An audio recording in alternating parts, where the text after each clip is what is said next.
السلام علیکم ورحمۃ اللہ وبرکاتہ۔ بھائیوں بہنوں، دوستوں، بزرگوں، ہمارا نماز کی سیریز کا سلسلہ چل رہا تھا۔ اس سے پہلے ہم نے نماز کے فرائض، واجبات اور شرائط وغیرہ ذکر کیے۔ آج کی اس مجلس میں ہم اس پر بات کریں گے کہ سجدہ سہو کب واجب ہوتا ہے اور کیسے کرنا ہے۔ یہ دونوں باتیں آج کی مجلس میں ہم ذکر کریں گے۔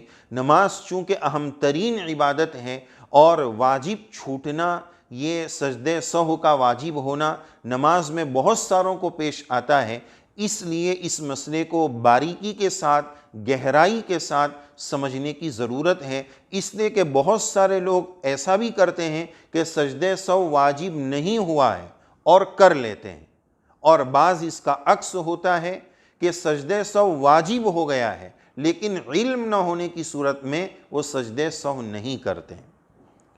تو اب ہم شروع کرتے ہیں کہ سجدہ سہو کب واجب ہوتا ہے، اس کے اصول کیا ہیں، بنیادی باتیں کیا ہیں۔ تو پہلی بات اس سلسلے میں یہ عرض کرنی ہے کہ کوئی ایک خاص بات کہ ایسا ہو گیا تو ہی سجدہ سہو واجب ہوگا، ایسا حتمی بات نہیں کہہ سکتے۔ ہاں اتنا کہہ سکتے ہیں اور کہا جاتا ہے کہ 14 واجب میں سے کوئی واجب چھوٹ گیا تو سجدہ سہو کرنا ہے، اتنی ایک بات تو کہہ سکتے ہیں، لیکن بہرحال اس میں تفصیلات ہیں جو آگے آپ کی خدمت میں پیش کی جا رہی ہیں۔ بہتر یہی ہے کہ ہم سے اگر کوئی بھول ہو گئی، نماز میں کوئی مسٹیک ہو گئی، تو فوراً ہم عالم صاحب اور مفتی صاحب سے معلوم کر لیں کہ ایسا ہو گیا ہے تو اب مجھے کیا کرنا پڑے گا۔ بعض مرتبہ ایسا ہوتا ہے کہ سجدہ سہو واجب نہیں ہوا اور کر لیے، اس لیے کہ پوچھے نہیں۔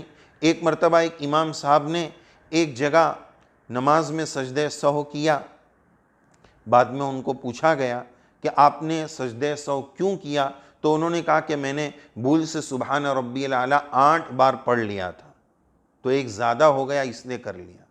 تو اب ظاہر ہے کہ اس پر سجدہ سہو نہیں ہے۔ تو بہرحال اس طرح کی چیزیں ہو جاتی ہیں، اس لیے ہم آپ کی خدمت میں کچھ اہم ہدایات سجدہ سہو کے تعلق سے پیش کریں گے اور سجدہ سہو کا طریقہ بھی بتائیں گے۔ پہلی بات یہ کہ ہم نے اس سے اوپر والی مجلس میں نماز کے جو 14 واجب بتائے، اس میں سے کوئی بھی ایک واجب بھولے سے چھوٹ جائے، سہون چھوٹ جائے تو سجدہ سہو کرنا ہوگا۔ دوسری بات ہم نے یہ نوٹ کی ہے کہ کسی واجب یا فرض میں ڈیلے ہو جائے، تاخیر ہو جائے تو سجدہ سہو واجب ہو جائے گا۔ مثال کے طور پر 3 یا 4 رکعت والی نماز پڑھ رہے ہیں اور قاعدہ اولیٰ کر رہے ہیں، پہلا قاعدہ کر رہے ہیں جس میں صرف التحیات پڑھنی ہے، اب بھولے سے درود شریف بھی شروع کر دیا اور محمد تک پہنچ گئے، تو اب ایسی صورت میں سجدہ سہو واجب ہو جائے گا، اس لیے کہ تیسری رکعت کا قیام جو فرض ہے، اس فرض میں ڈیلے اور تاخیر ہو رہی ہے، اس تاخیر کی وجہ سے سجدہ سہو لازم ہو جائے گا۔ تیسری شکل، کسی فرض کو اس کی جگہ سے پہلے کر دینا، فرض کی تقدیم کر دینا، یعنی مثال کے طور پر رکوع پہلے ہے، سجدہ بعد میں ہے، تو کوئی سجدے کو پہلے کر دے، رکوع کو بعد میں کر دے، اس فرض کی تقدیم پر سجدہ سہو لازم ہو جائے گا۔ نمبر 4، چوتھی شکل یہ ہے کہ کسی رکن میں، کسی عمل میں تکرار کر دینا جبکہ اس میں تکرار نہ ہو۔ مثال کے طور پر ہر رکعت میں ایک رکوع ہے، اب اگر کوئی بھولے سے 2 رکوع کر دے تو اس دوسرے رکوع کر لینے پر سجدہ سہو لازم ہوگا۔ اور 5ویں شکل یہ ہے، آخری شکل اس سلسلے میں یہ عرض کرنی ہے کہ واجب میں تبدیلی کر دینا۔ مثال کے طور پر جن نمازوں میں جہرن اور زور سے تلاوت کرنی ہے، جہری تلاوت کرنی ہے، اس میں سرن کر دینا، آہستہ تلاوت کر دینا۔ جن نمازوں میں آہستہ تلاوت کرنی ہے، مثلا کوئی امام صاحب ہے، ظہر کی نماز پڑھا رہے ہیں اور انہوں نے بھولے سے بے دھیانی میں عشاء کی نماز کا تصور کر کے زور سے قرات شروع کر دی، تو اس صورت میں سجدہ سہو اس وقت لازم ہوگا جبکہ مقدار ما یجوز بہ الصلاۃ پر عمل کر لیا، اس کی وضاحت سمجھیے کہ مثال کے طور پر ظہر کی نماز تھی، اس میں تلاوت آہستہ کرنی تھی، اب زور سے شروع کر دیا الحمد، صرف اتنا پڑھا تو سجدے سہو واجب نہیں ہوگا۔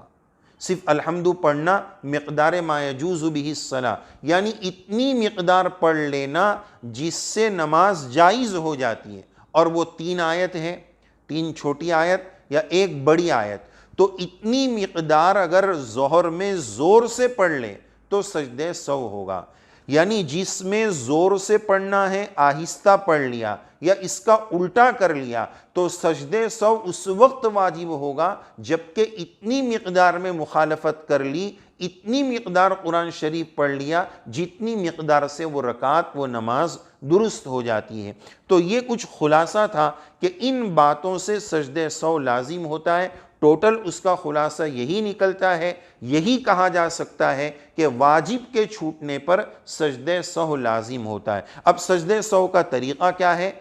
آخری قاعدے میں التحیات پڑھنے کے بعد ایک طرف سلام پھیرنے کے بعد پھر 2 سجدے کرنے ہیں۔ شیطان نے بھول کرائی تو ان 2 سجدوں کے ذریعے شیطان کو ایک تماچا مارنا ہے۔ شیطان کو سب سے زیادہ تکلیف بندے رحمان کے، بندے مومن کے سجدے سے ہوتی ہے۔ تو بہرحال آخری قاعدے میں التحیات پڑھ کے ایک طرف سلام پھیرنے کے بعد 2 مرتبہ سجدے کرنے ہیں، اور 2 سجدے کے بعد پھر سے آخری قاعدہ کرنا ہے، اور اس میں وہ تمام چیزیں پڑھنی اور کرنی ہیں جو نارملی طور پر ہم کرتے ہیں۔ تو اس طرح سجدے سہو ہو جائے گا۔ اللہ تعالیٰ سے دعا ہے اللہ تعالیٰ ہمیں اچھی اور پکی نماز، اپنی پسند اور رضا والی نماز پڑھنے کی توفیق سعید نصیب فرمائیں، اپنی یاد والی نماز پڑھنے کی توفیق عنایت فرمائیں، آمین یا رب العالمین۔